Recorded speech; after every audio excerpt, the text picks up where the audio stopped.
Muchas gracias. Buenos días. Doctor, ¿por qué las terrazas y los espacios públicos son lugares en los que el riesgo de contagio aumenta más si somos fumadores?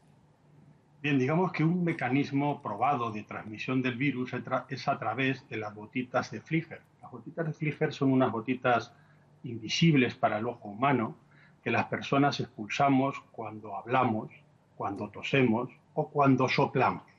En esas gotitas de Flicker, en caso de personas que están infectadas por el virus, el virus circula y puede infectar a otras personas. Esas gotitas de Flicker pues llegan a 2 metros de distancia de las personas que las pulsan y se mantienen durante unos minutos en el medio ambiente.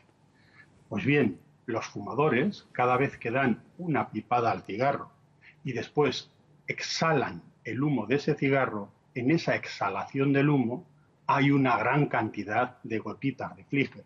Si el fumador está infectado, pues habrá muchos virus en esas gotitas de Flicker y aumentará la capacidad de infección de esa persona. Doctor, ¿cuánto tiempo pueden permanecer en el aire en suspensión las partículas de las gotas respiratorias?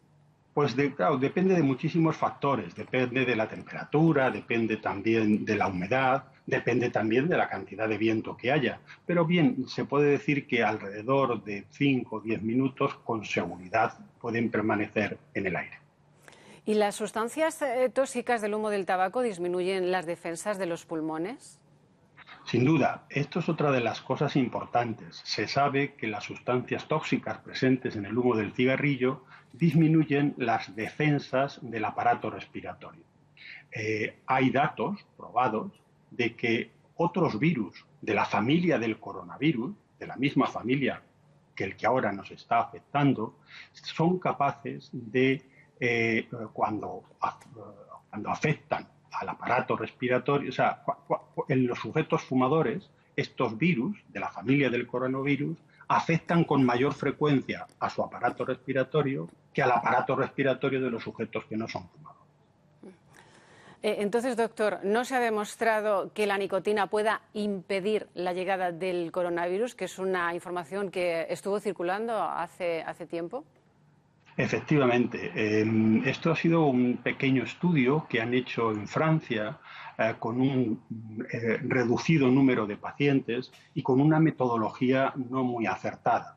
Y ese estudio daba la conclusión de que la nicotina podría proteger de la infección contra el coronavirus. Pero la verdad es que, como le digo, el escaso número de pacientes incluidos en el estudio, el déficit importante de la metodología del estudio, pues no soportan esa conclusión. Claro. Entonces, las células pulmonares de los fumadores, ya sea de cigarrillos manufacturados o electrónicos, son especialmente susceptibles a ser infectadas por el SARS-CoV-2. Efectivamente, esto es un dato muy importante y sobre el cual ya hay muchos estudios clínicos que así lo señalan.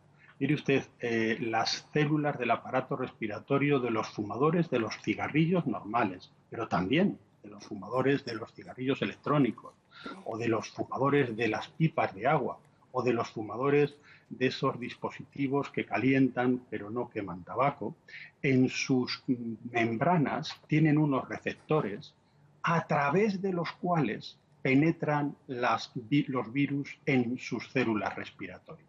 Y esto hace precisamente que la infección por coronavirus sea mucho más grave, sea de mucho peor pronóstico en un fumador que en un no fumador. Los fumadores con coronavirus pues ingresan con insuficiencia respiratoria aguda grave con mucha mayor frecuencia que los no fumadores. Y los fumadores con coronavirus, además también, en virtud de la infección que tienen, en virtud de la neumonía que tienen, necesitan ingresar en cuidados intensivos con mucha mayor frecuencia y mueren muchos más fumadores que no fumadores. Ha quedado clarísimo, doctor. Esta semana los neumólogos advertían de una segunda oleada de trombos en piernas y pulmones tras la COVID-19. ¿La solución pasa por financiar los anticoagulantes orales de acción directa?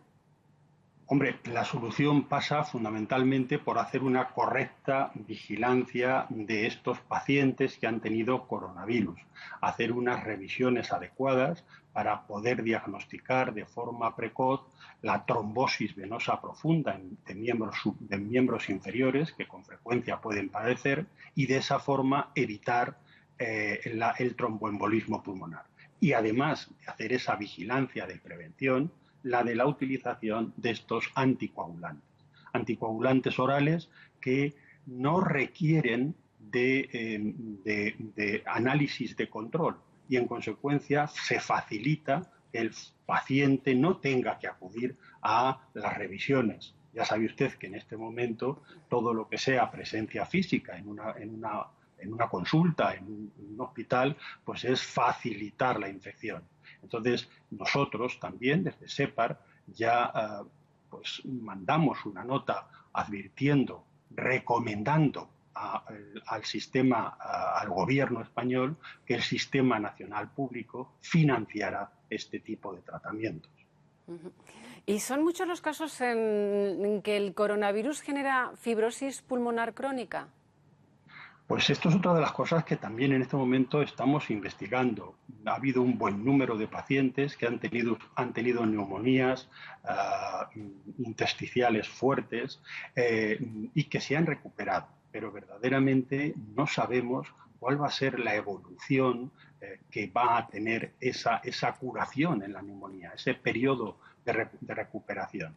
Y en este momento estamos haciendo estudios, estamos desarrollando protocolos clínicos para vigilar la evolución de esos pacientes que tuvieron una neumonía grave, que estuvieron a muchos de ellos ingresados en UBI o muchos de ellos ingresados en unidades de cuidados respiratorios intermedios, pues para vigilar cómo evoluciona su capacidad respiratoria, cómo evoluciona su función pulmonar.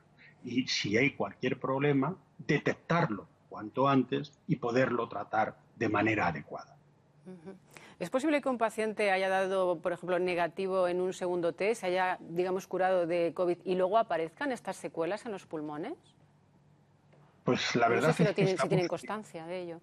Claro, estamos en ello, estamos analizándolo. Ya le digo que hay nosotros mismos, desde la Sociedad Española de Neumología y Cirugía Torácica, SEPAR, los expertos nuestros en este tipo de enfermedades han desarrollado un protocolo clínico que se va a llevar a cabo en casi todos los hospitales españoles, en casi todos los servicios de neumología de los hospitales españoles, para analizar y detectar precozmente este tipo de patologías. El hecho de que las temperaturas sean altas ahora y vayan a subir todavía más, ¿es posible que el riesgo de contagio disminuya con el calor? Pues la verdad es que no se ha visto claramente, no se ha detectado en estudios que se han realizado ya en otros países que haya una relación entre la temperatura del medio ambiente y la capacidad de contagio de este virus. Así que yo creo que no nos debemos hacer muchas ilusiones en eso y le agradezco que usted me haga esta pregunta para mandar a la población general la importancia que tiene el cumplir con las medidas higiénicas que nos van a hacer que auténticamente controlemos esta infección. Mantener la distancia de seguridad 2 metros, utilizar mascarillas quirúrgicas y lavarse frecuentemente las manos. Pues ha quedado clarísimo. Doctor Jiménez Ruiz, neumólogo y presidente de SEPAR, muchísimas gracias por atender a Castilla-La Mancha Despierta. Muchas gracias por su tiempo. Buenos días. Nada, muchas gracias a ustedes por permitirme mandar este mensaje en favor de la prevención y el tratamiento de esta enfermedad. Muchas gracias.